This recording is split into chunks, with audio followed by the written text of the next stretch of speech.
kas čia kitaip šitam vaizdinį? Nebėra kemperio.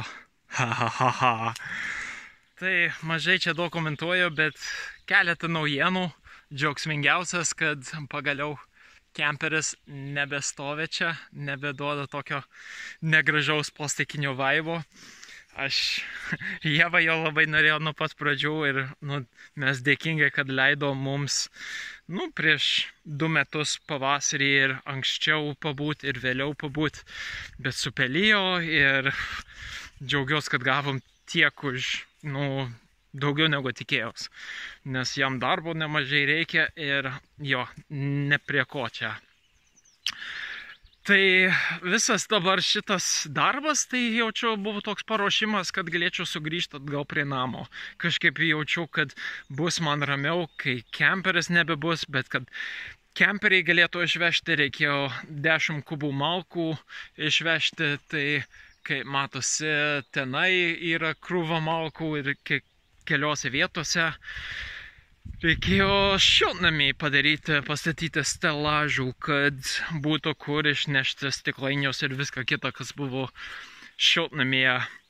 Tai betraukia pasitraukia iš kemperio į šiltnamį, bet čia su laiku galėsim ką.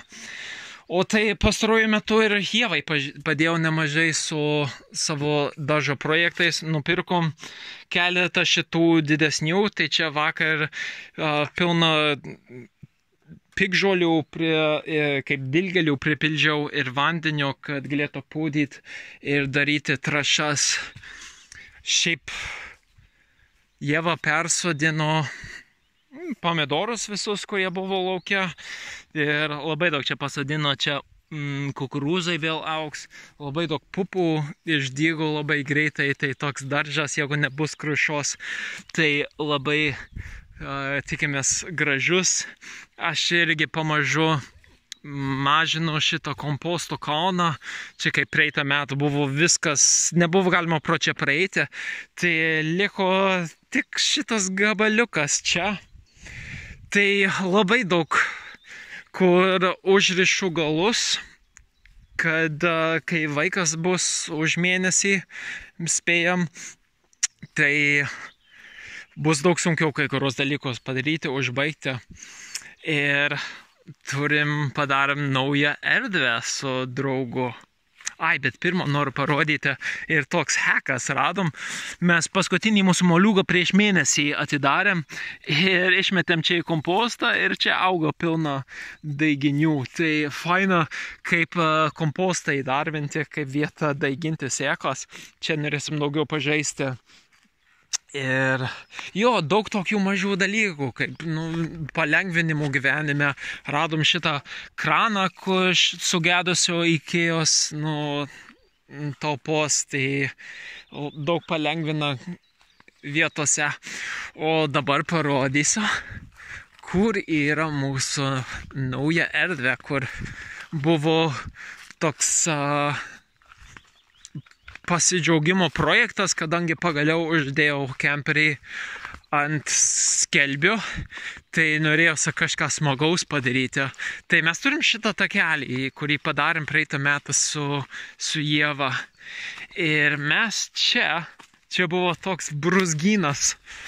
Tai padarėm taką, tenai jurta, pirtis ir čianai tokia apgaubta erdvė. Čia buvo neįmanoma praeiti.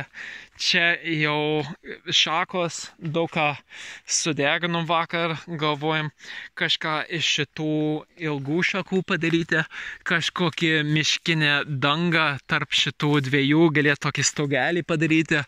Čia labai smagus medis laipioti, nes turi daug čia klevas auga šalia masyvinės pušies, draugas hamaką pasistatė ir jį apkarpėm, apginėjom, kad būtų čia smagu lipti į viršų. Ir jo, čia su laiku galėsim dar daugiau išvystyti šitą zoną, kad labai gražiai čia, labai džiaugiuosi šituo. Tai gal dar naujienų turiu, bet su laiku išleisiu. Dar kitas projektas. Pagaliau tūlikas gavo skardą, tai nesimato difuzinės plėvelės. Ir Ieva norėjo, kad čia užkalčiau užėjimą. Ir čia irgi biškiai gavo daugiau meilės. Čia Ieva pasodino dalijas, padarė šitą naują lysvę. Aš bačką su bulgarke supjaučiau į 3 dalis. Tai čia pomidorai su baziliku ir čia dar 2 yra. Ir čia augam žirniai.